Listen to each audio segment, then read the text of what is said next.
अस्सलामुअलैकुम। मैं मोहम्मद सलीम काकड़ अपने YouTube चैनल के साथ आप लोगों की खिदमत में हाज़िर हूँ। उम्मीद है आप सब लोग खैरियत से होंगे। आज हम बलूचिस्तान को डिस्कस करना चाहते हैं। बलूचिस्तान को थोड़ा मुख्तलिफ ज़ाविये से देखना चाहते हैं।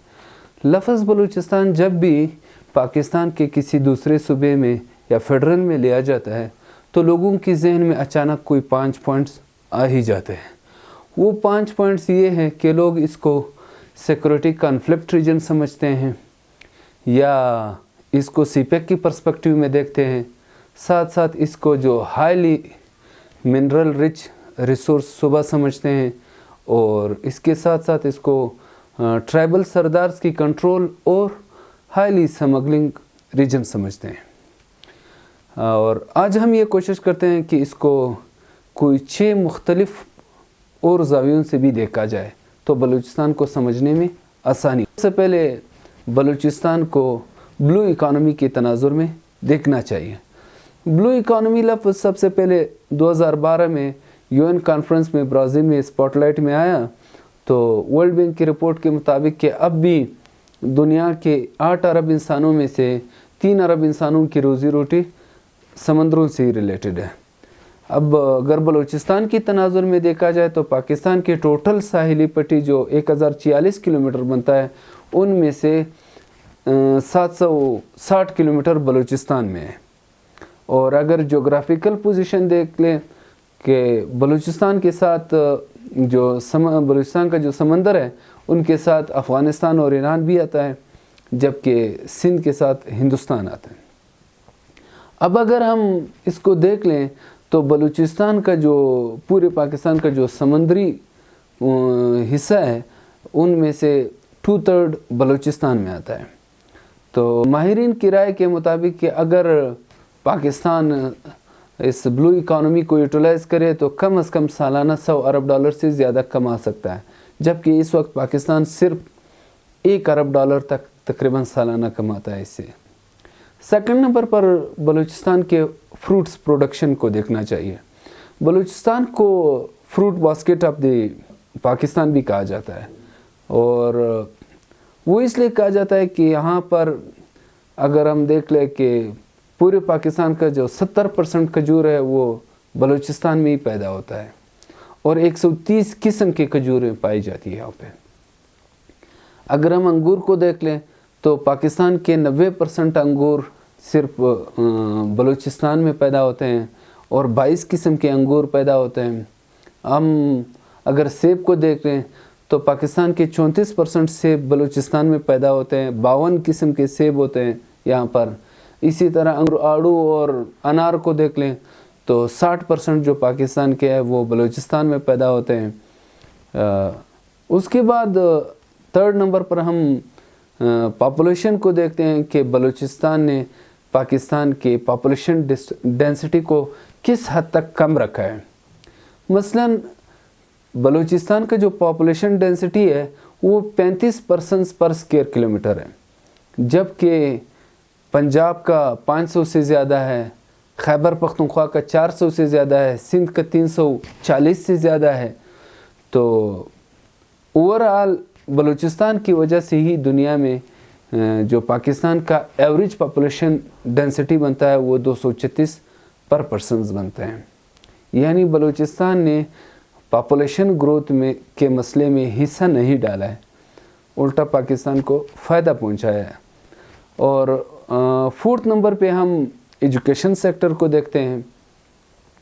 नॉर्मली लोग ये समझते हैं कि बलूचिस्तान के लोग तालीम हासिल करना नहीं चाहते हैं या जो भी है, लेकिन मैं इधर परवेज़ हुदबाई का एक कॉलम है 11 मार्च 2023 को उसने डॉन अखबार में लिखा है बलूचिस्तान मिस अंडरस्टूड के नाम से। मैं उसकी सेंटेंस है वो आप लोगों के साथ शेयर करना चाहता हूँ।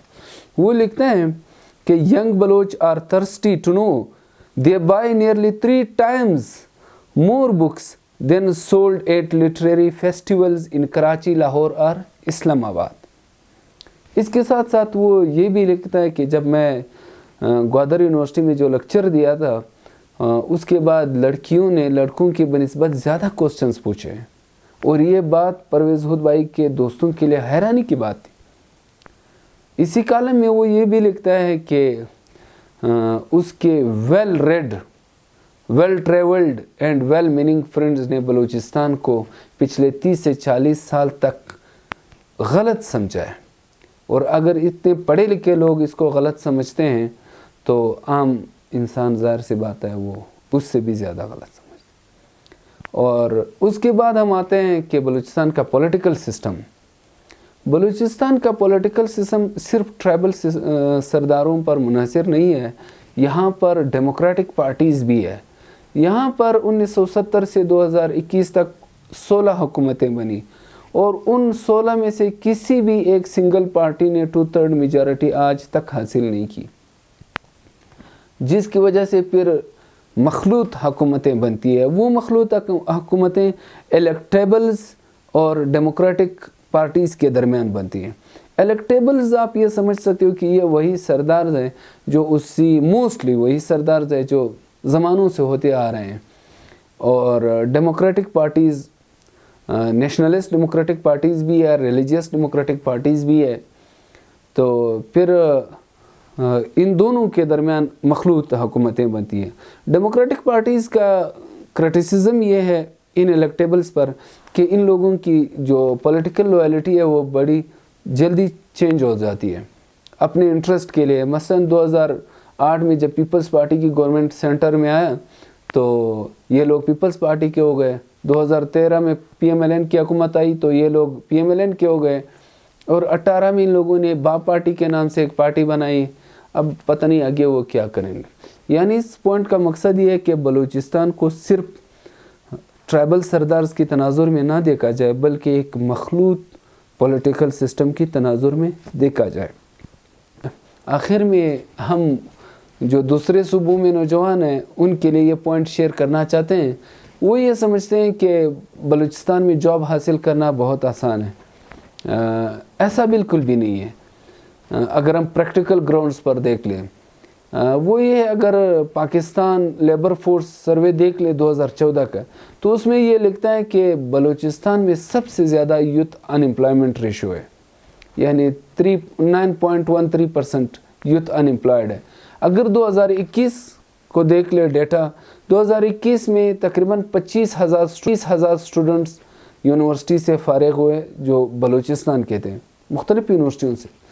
ان میں سے صرف 2,000 اسٹوڈنٹس کو جابز ملی ہیں، باقی 23,000 کو نہیں، اور یہی ریشو ہوتا آ رہا ہے۔ تو اس کا مقصد یہ ہے کہ یہاں پر اگر نارملی ایجوکیشن ریشو کم ہے، لیکن یہاں پر پھر جاب کریشن ریشو بھی بہت کم ہے، کیونکہ یہاں پر پرائیویٹ سیکٹر اتنا فنکشنل نہیں ہے جتنا دوسرے صوبوں میں، اور پبلک سیکٹر میں بھی اس لیول کی جابز کریشن نہیں ہوتی ہے۔ تو امید ہے آپ لوگ ان پوائنٹس کو صحیح طرح سمجھ چکے ہوں گے۔ تھینکس۔